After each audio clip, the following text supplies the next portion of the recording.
I'm pleased to welcome the Deputy Chief Minister, Jane Paul Wilson.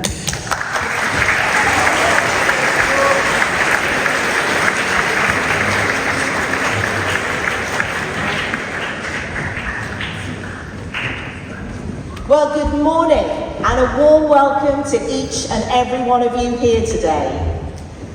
Today marks the Isle of Man Government's first Youth Impact Summit, an event which I hope you will all find full of inspiration, learning and empowerment. I'm pleased to see you all this morning, ready to explore, learn and I hope be inspired. To introduce myself, I'm Jane Paul Wilson, the Isle of Man's Minister for Justice and Home Affairs and Deputy Chief Minister. At your stage, I had hopes of studying history at university and then going on to qualify as a lawyer. Becoming a politician was not on the agenda. But life has a way of throwing up new and interesting challenges. And my job today is endlessly interesting, sometimes very challenging, but hugely rewarding. Having the opportunity to be part of a team that helps to work on challenges to help the people of our island live, work, grow and thrive, to steer our way through challenges, to foster growth and to help our communities thrive, that is a real privilege. Now, some of you may have political ambitions, but whatever your hopes and aspirations, I hope today is an opportunity to focus on them and, through your participation in this summit, be inspired to go on and achieve them. Today's agenda is packed with moments designed to ignite your passion and broaden your horizons. So I'm pleased today that we have with us a handful of remarkable winners of the 2023 Jeff 30 Under 30 Awards. These young individuals are turning their dreams into reality, proving that age is just a number when it comes to achieving greatness. They're living proof that that you can absolutely achieve your ambitions with determination, creativity and passion. We've also gathered local business people who'll be sharing their secrets to success, offering nuggets of wisdom, success stories and advice straight from the minds who have transformed their ideas into reality. Later on, you'll be hearing from McKinlay, the Chief Officer of the Department of Education, Sport and Culture. He's going to be talking about human values for the future. He'll be delving into the very essence of what makes us, well, human.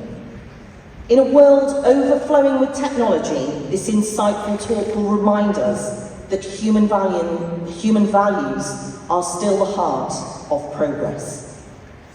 And finally, you'll have the opportunity to hear from some of our local businesses to discuss how you can prepare to seize the countless opportunities that await you here on the Isle of Man.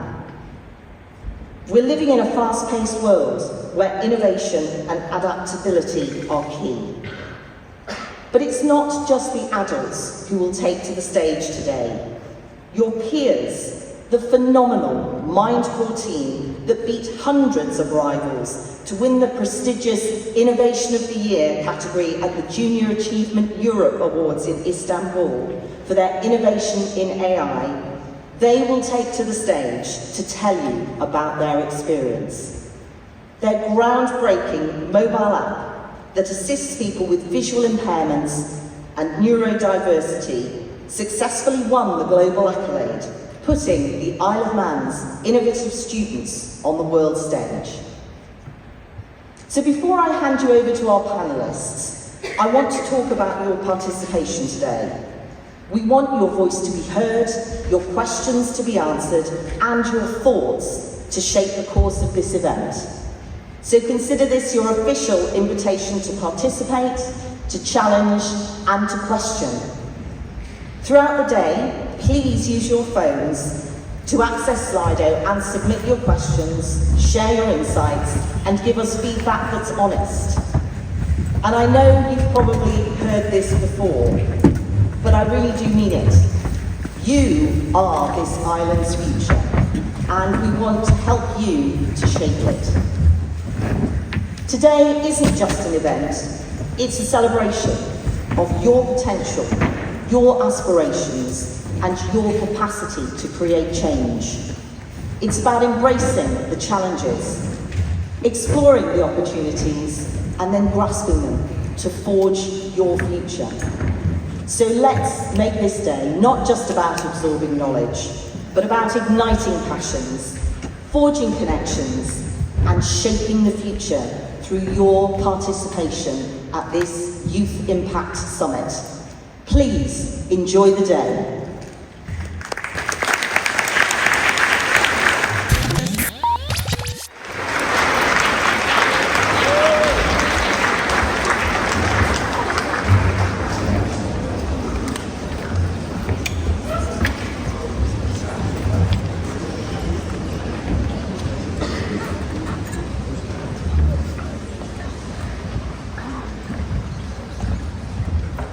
Hello. Thanks, Charlie. Hi, everyone. Thanks for coming. I know you had to. My name is Kim Graziano. I'm here with the team at Jeff and Media Isle of Man. This past spring, we relaunched the 30 Under 30 to celebrate our island's future leaders. Coincidentally, 5 years ago, when Jeff did the first 30 Under 30, I was one of the winners then, when I was young. So I feel well-versed in everything 30 Under 30, and I'm going to introduce you to 7 of our most recent winners here today, and they're going to tell you about their inspirational stories. So, these are our 7. We're going to start with Emily Todd. Hi, Emily. Emily is a digital designer and marketer. She studied visual communications at UCM, and as part of her degree, she designed and self-published her first book, Go With The Flow, which is all about menstrual health. In addition to her book, she also runs active social channels to spread the message of female health. So, Emily. Hi. Publishing your own book while you're at uni is pretty impressive. So what's one thing that most people wouldn't expect about publishing your own book? I mean, publishing your own book comes with a lot of challenges. I think I didn't expect like a lot of things when I first started because there's a lot of challenges and I really underestimated that, I think. But I guess apart from all like the writing, the illustrating, the printing, and everything, which is a lot, I did a lot of research and the amount of collaboration that went into it as well. I worked with a nutritional specialist, which was really great, so that came with a lot of, extra work. But I think overall it was a challenging experience, but very rewarding in the end, because I think having your book like as a finished product after being at uni and all my work sort of came into one, and seeing that there was like a really rewarding thing. So yeah, I'm really glad I did it. A lot of learning curves. But I think especially when you're at uni, all my work sort of came into one.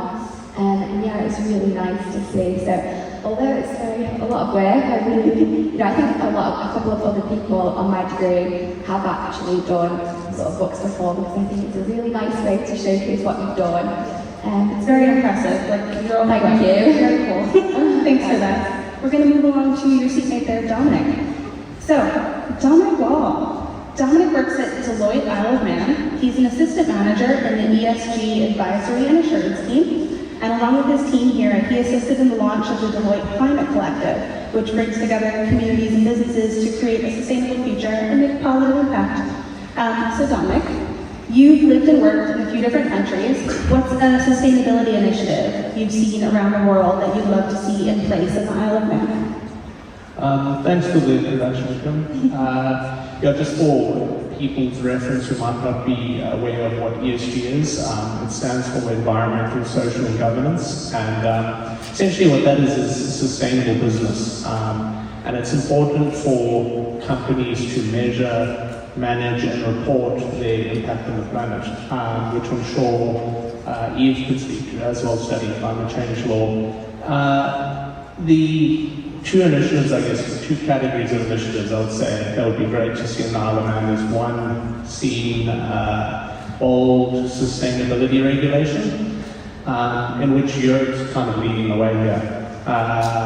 So I think the UK also doing quite a good job with that, and it would be great to see the Isle of Man follow suit in terms of companies managing and reporting their carbon emissions, as well as other waste factors and social factors. And then the second one would be, I think, incentives around innovation for sustainable business. So, for example, in the Netherlands, I worked for a startup which basically had, they developed water drones which autonomously skimmed the water and gathered up to a ton of garbage, so like plastic, trash, that type of thing, debris, and it also monitored all the data of the water.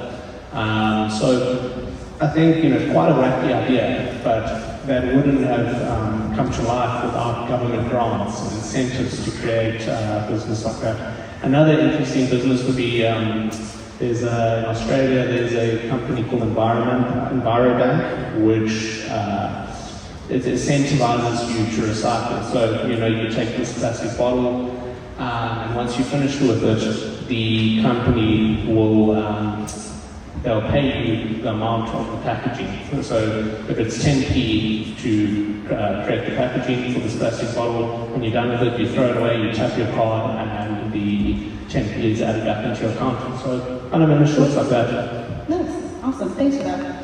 Cool, so next up we have Adam.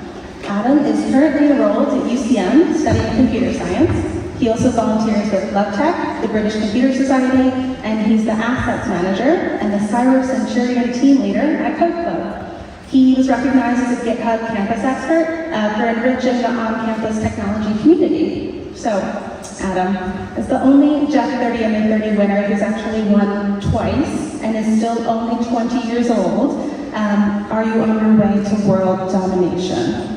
So, simple answer, yes.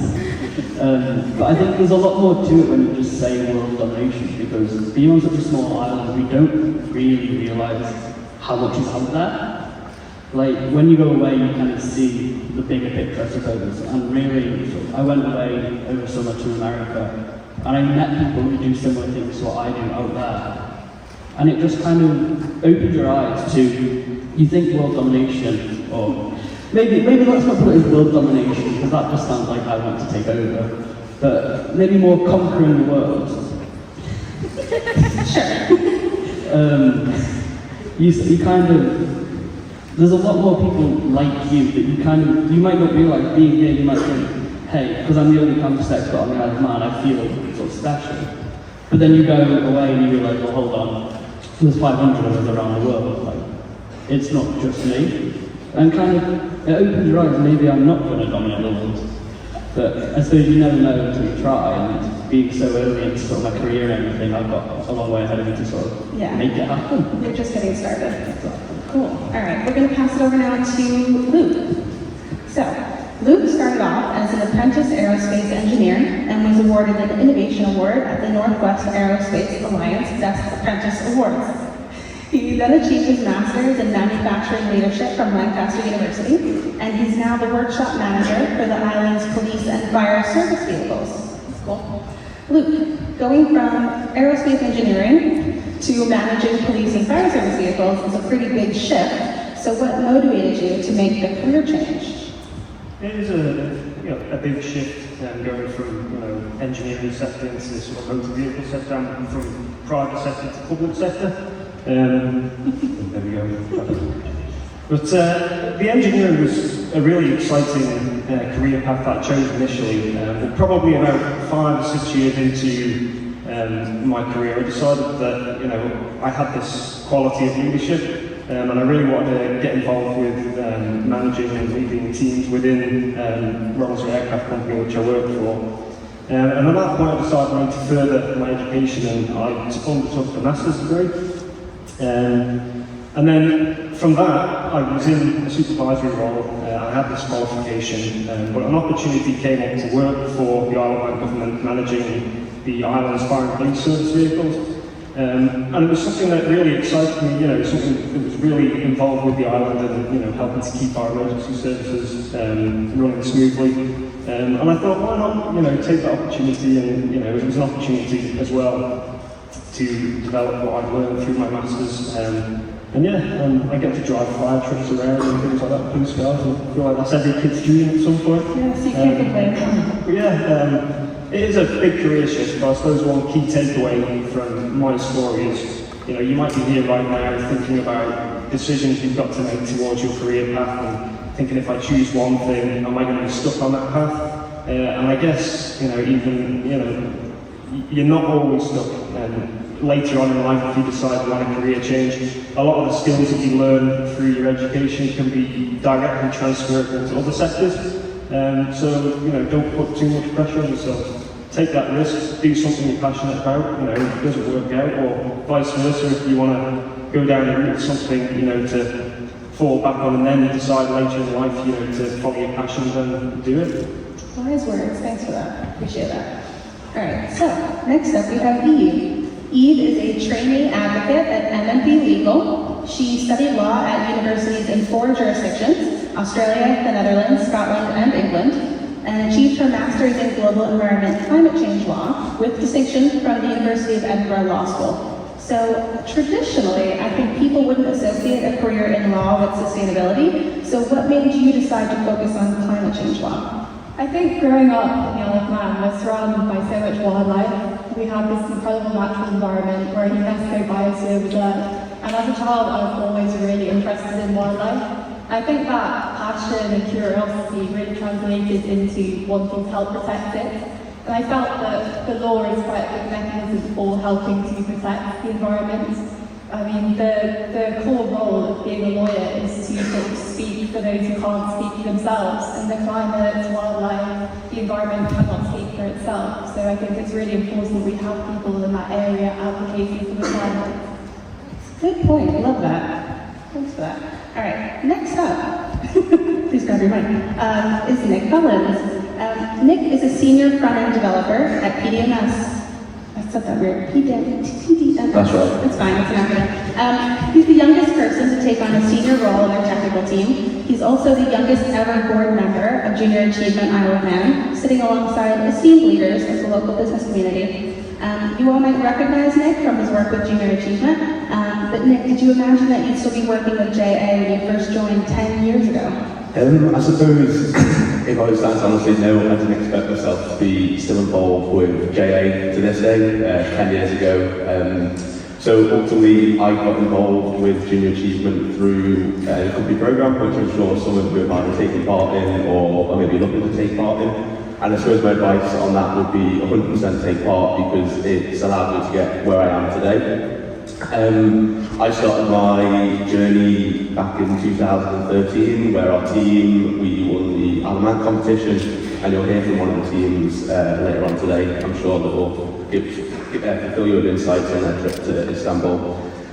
So ultimately our team won the competition in Tallinn, Estonia, and then we went on to, we basically came back, and because of the experience that Jay provided me with, I decided to give back, and over that course I volunteered with them over the summer, and then off the back of that then allowed me to meet the current CEO of PDMS, Chris Gledhill, and I dropped him an email, and that's where I ended, and it's an industry that I'm very much passionate about and enjoy working in. So JA for me, being involved 10 years later, I was involved in numerous events with them, and then later on went to be involved with the board, so allowing me to actually have input, also to develop myself, but equally to allow me to contribute back to the island and help the JA's strategy to, obviously, and also to help you guys with the program that you deliver in school, which are absolutely vital. So, yeah. Nice, thank you. And lastly, but certainly not least, we have Ruby. Ruby is a self-employed musician and a UCM tutor on a music and performance and production course. She achieved a music with French degree from the Royal Holloway University of London. You've likely seen Ruby busking on Strand Street, and she started her band Biscoe in 2017. She then won the Song for Man competition twice and was a finalist in the Pan-Celtic Song Contest. So Ruby, you've made a name for yourself in the local creative community, but how do you find it compares to being creative in a big city? And it's an interesting one because growing up in Ireland, I really felt like there were no opportunities here. So I left the island at 16, I moved to London, and I went to the Brit School there, and then I went to university there. And I felt like this is the place where my dreams are going to come true, this is the place where I'm going to be successful, I'm going to make a music career. And then, you know, in a big city like that, you're another face in the crowd. You don't stand out. It's really hard to stand out. And for me, although I had a lot of fantastic experiences, I met a lot of wonderful people, and it definitely shaped me. I found that moving back to the islands where I really found myself and found more of a direction for my career. And it's a lot to do with the community that we've fostered here. So in a place like London, which is a really big city, the communities are kind of dotted around, and it's quite hard to find your place within it. Whereas here on the Isle of Man, we're all so close together. We're able to get out more and have a lot more FaceTime with people. I found as soon as I started busking, I started getting recognised more. People were starting to hire me more for events and that kind of thing. And before that, I'd been, you know, plugging away with my band on social media, doing the competitions, so getting off the island and having a lot of learning opportunities. You know, a fair amount of success, but nothing really here. And I find within a creative industry, unless you've got your kind of your niche, your support network of people who are interested in what you're doing and, you know, care about your success, you're not going to get anywhere. So somewhere like the Isle of Man, where people actually care about your success, you know, strangers in the street care about how I'm doing, which is beautiful. So that's the very special thing about the Isle of Man. It's such a contained area that people are really rooting for you. So if you can get out and meet people and make those relationships, then I think that's going to help you in whatever field that you're working in. Very well said. Thanks, Ruby. Okay, so now that you've met all of our wonderful winners, we're going to open it up to a panel discussion and hopefully provide some inspiration from all of you today. So we've got some mics we're going to share them between all of us. I'm just going to start with a question. So our first one is, as young inspirational islanders who have achieved so much so early in their careers, how exactly did you break into your career? And I think, can we start off with Luke? Yeah, so it kind of echoes a little bit what I said before. So I went to sixth form, and a lot of the sixth form sort of content was surrounded about getting UCAS points and going to university and things like that. And at that stage, I didn't actually think that university was for me, but I knew that engineering was the path that I wanted to take at that stage. So I was looking for other opportunities, and eventually I decided upon the vocational route through an apprenticeship to go into that sector. And it served me well. It was brilliant that, you know, I could go to UCL and learn and get paid at the same time. And, you know, I had a sister that was going to university and parents were throwing loads of money that way. And, you know, it was good to take that path at that stage. I think that was the right decision for me. But as we previously mentioned, I later went on and did that academic route that I didn't think I was ever going to do. And I went and did a master's degree with Lancaster University. I was still working full-time on the island. It did make it challenging, travelling back and forth for lectures and things like that. But I suppose it goes to prove once again that, you know, whatever path you take right now, you know, that's not the be-all and end-all. You can go and diversify later on and choose different paths. And whether you choose that academic route right now, go to university, or you choose a vocational route, both of those roles can, you know, both of those methods of education can get you to the same point in your career at some stage. So I suppose, you know, to answer the question, that's how, you know, I ended up in this position, and you know, just try your best at everything you do. Cool. Yeah, like similar to Luke, I also sort of shifted my path when I was at uni. So originally, I went to uni and studied footwear design, which is obviously nothing like what I'm doing right now. But I think it just shows you that, you know, your career path will really just evolve, and like that's okay. I shifted and ended up doing my degree in visual communications, and now I've gone on to now I'm going to be a period coach. It's so different, but it just shows you like how much, you know, it will evolve over time and as your like passions and interests. And I think just take every like opportunity you get. And it was only my first year of uni when I started really getting like the motivation and passion for like the business side of things. So whilst I was at sixth form in college, that was not anything that what I wanted. So yeah. Anybody else? I'll add something. So I think for me, as I touched on, I met my current boss through junior achievement. So in terms of breaking into my career, I was contemplating whether I stayed on and did A-levels, and I suppose my action for that was I can't do my A-levels again as I get older. So I got praised to study in sixth form, and I carried on and I was going down the route of engineering. So I was planning to study on Ireland and go through a degree in engineering. And I suppose at the back of that, probably talk about JA quite a bit, but honestly it's something that completely changed my life. So in terms of my career breaking into it, I took part in the programme, met my current boss, and I went to JA and I had an interest in graphic design, which was lining me up for a graphic design degree down at Falmouth University. At that time, I kind of was toying with whether I wanted to go to university, whether my parents would be paying for that and so on, and I decided to study myself, and off the back of graphic design, that's where I ended up in IT. And 8 years later, very much enjoying the industry, and it's an industry now that is booming and growing, so yeah. Great, thanks. I'm just taking a look at the clock. I want to make sure we answer lots of questions, so we're going to move on to the next one if that's cool with you guys. So our next one, what would your younger self think about where you are in your career now? Did you imagine you'd be in this line of work? Want to start with that?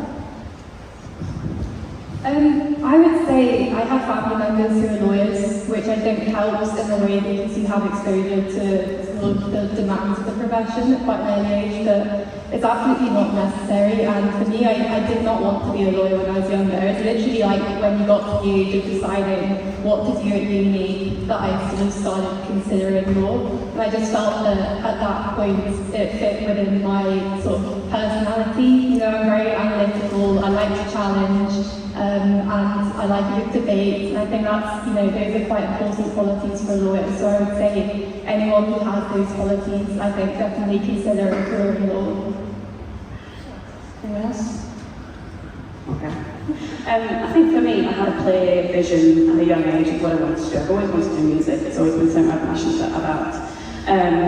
But after living in London and then moving back to the Isle of Man, I had a bit of a mental health crisis and took a long time out of it and really fell out of love with it. So I think if I was 16 looking at myself now, I'd be quite disappointed at where I am, to be honest. But, you know, your dreams change as you get older. You know, your goals change. And, you know, I thought maybe I'll be touring the world, but I'm starting to do that now. You know, I've had the time out. I've had a time, you know, to get to know myself and get to know what works for me and keep my mental health in check, which is really important because I think when you're striving for goals, it's really vulnerable to put yourself out there and try and get the things that you want and say, this is what I want to do, and then it's very disappointing when it doesn't happen. But for me, I am starting to tour. You know, I'm touring Europe next year, and things are starting to happen again. So there will be a little bit of disappointment, but I'm making moves and I'm still doing good things, I think. Plus, you're one of the 30 under 30. Yeah, exactly, thank you. You can't be too bad. Yeah, I managed to get there just before I turned 30, so happy days. Perfect. Anybody else want to talk about this one?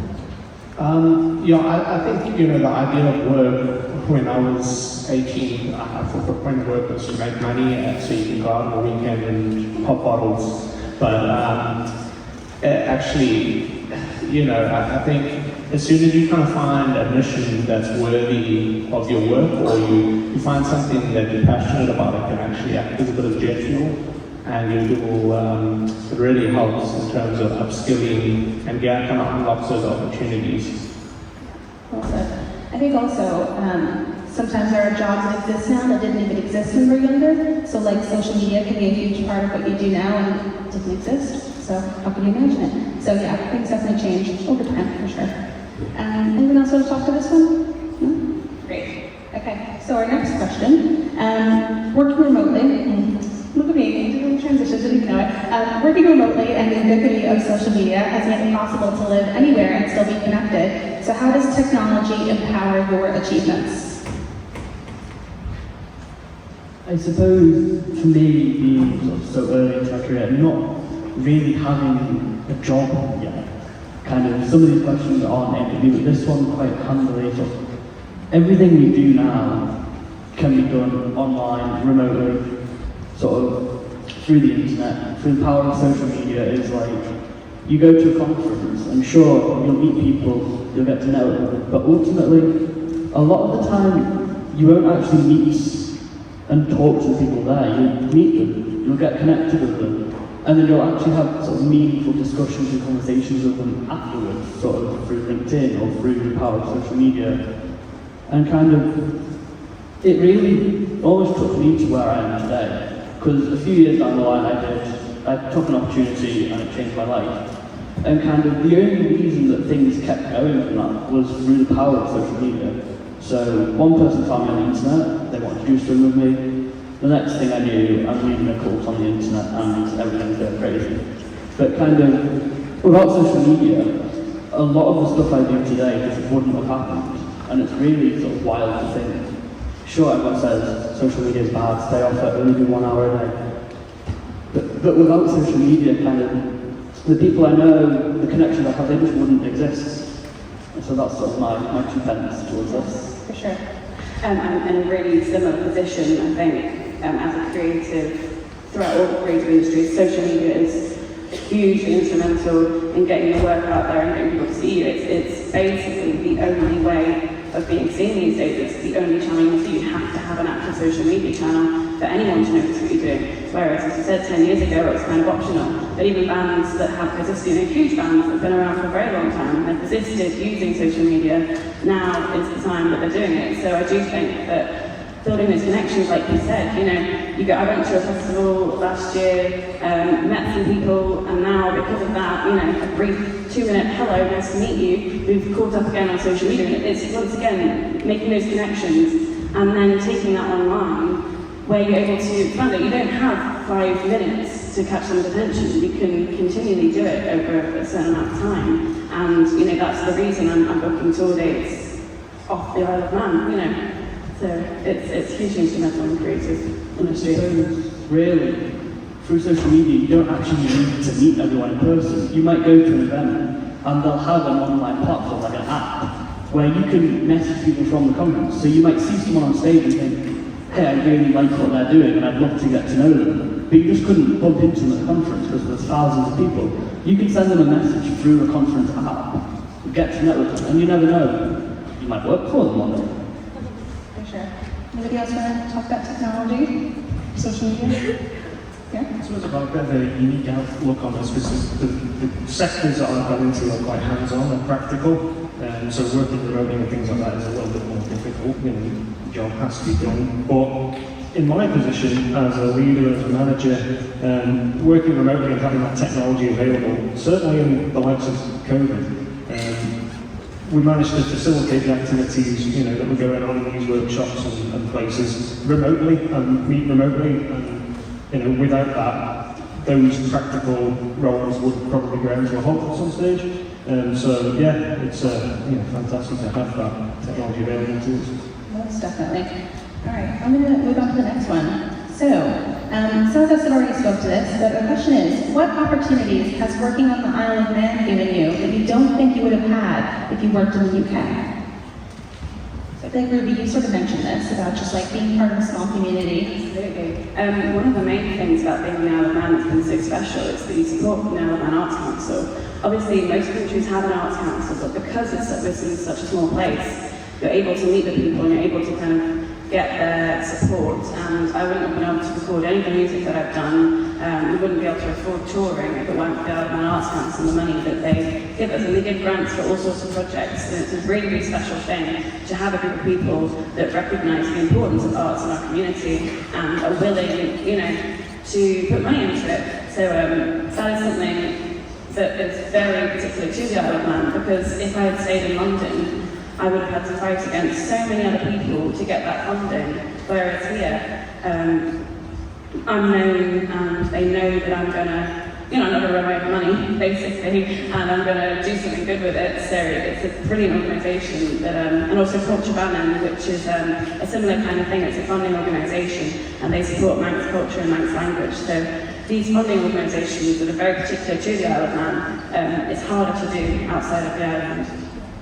Yeah, I was the same. I got funding from the Arts Council for the book, for the first 100 copies, and yeah, I just think that support there is so great. And on the other hand, I think, yeah, we're a lot smaller and there is a lot more opportunities in the UK, but over here, because especially things like what I was doing, it's all like word of mouth over here, so you can really spread something quite quickly.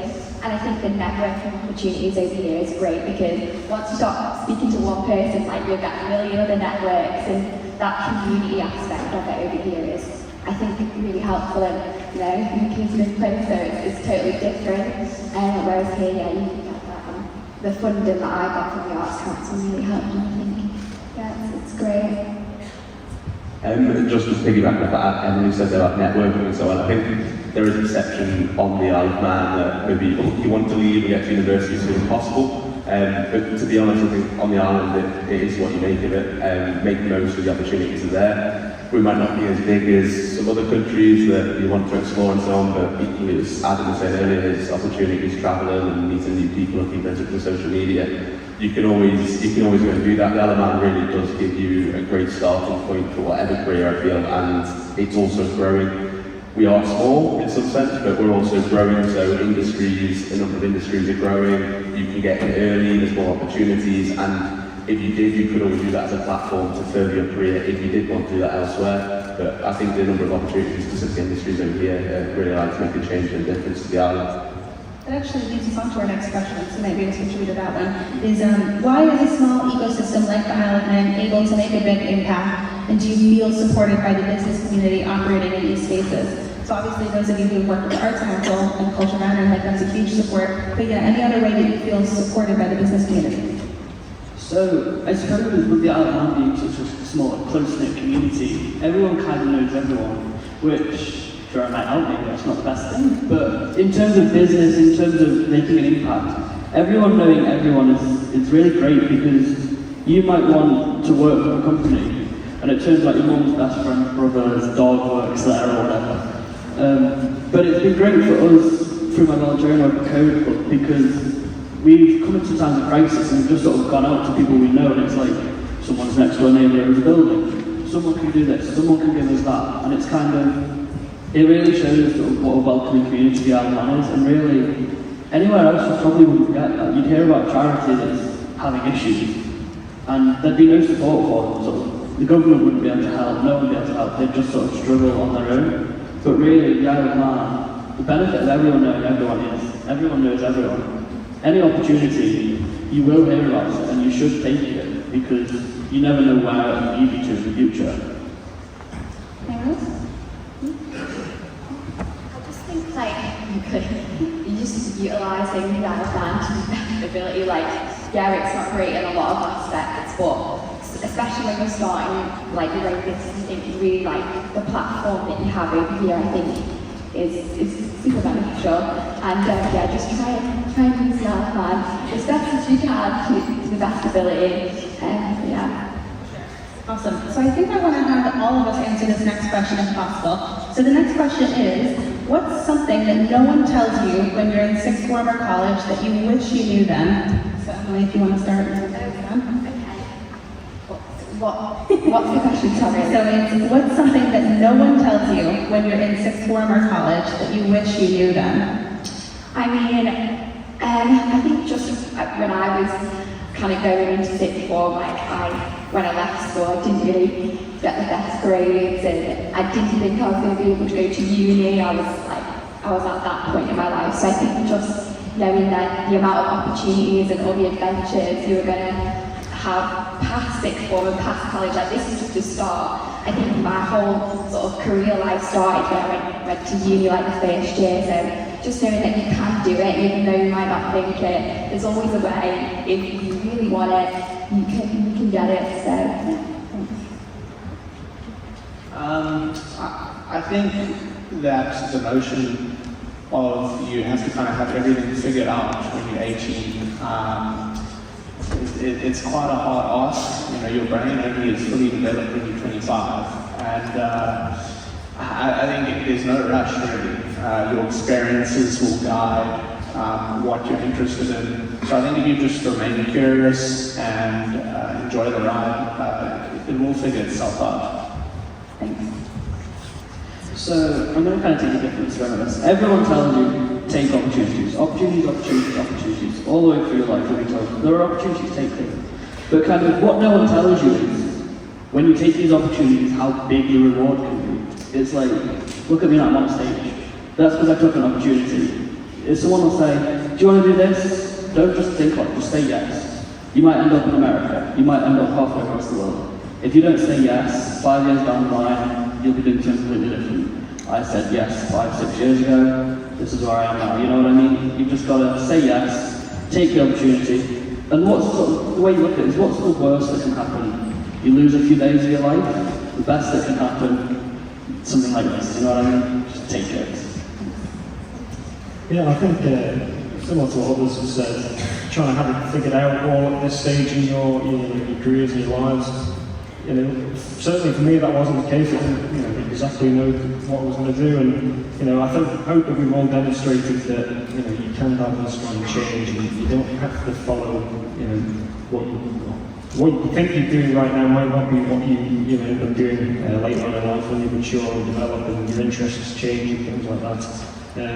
And also, I think passion and enthusiasm for your particular field of work or whatever you want to do is equally as important as the grades and things you get. Don't beat yourself up if your results aren't exactly what you think.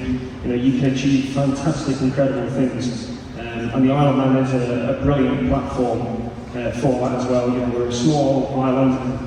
To be competitive in a global market, we have to be innovative, and we have to have that enthusiasm, passion, and strive for excellence. And I wish you all the best of luck in whatever you choose to do. Thank you. No, I absolutely echo what the others have said. I completely agree. You don't have to have it all planned out at your age. You're so young, and even I know people in their early 20s who've had multiple career changes already, so we're never trapped in the profession. And yeah, absolutely. For me, I took quite a convoluted route into law. I studied for 6 years instead of what should have been 3 or 4. But that's because I went abroad. I lived, in Australia, the Netherlands. I met friends all over the world, so I now can go visit whenever I want. And I think that was really what made me really happy. I think you have to follow your heart at your age. When you're young, it's important to follow what you're interested in. Yeah, thanks. Our clock says that time is running out, so just want to say some words. I suppose for me, something that I never felt that I was told in sixth form, and this was many years ago, is that going to university is not the only option. I always felt like that was the path that I had to take, mainly because everybody else was taking that path, friends, and nobody really sat down and spoke about what I could actually do on Ireland. And it was only off my own back that I decided not to go to university that I could actually get to where I want to be today. So, definitely. Nice. Ruby, you want to close us out? Quickly, yeah. My advice is look after yourself. I think there's so much focus on your future and your careers and what you're going to do. And life is all the moments in between that. And so if you're miserable in your jobs, you're not going to be happy. So don't stay where you're miserable and look after yourself and your health. Well said. Thanks, guys. I hope you all learned something here today. And congratulations again to all of our winners. You're all stars. And thank you.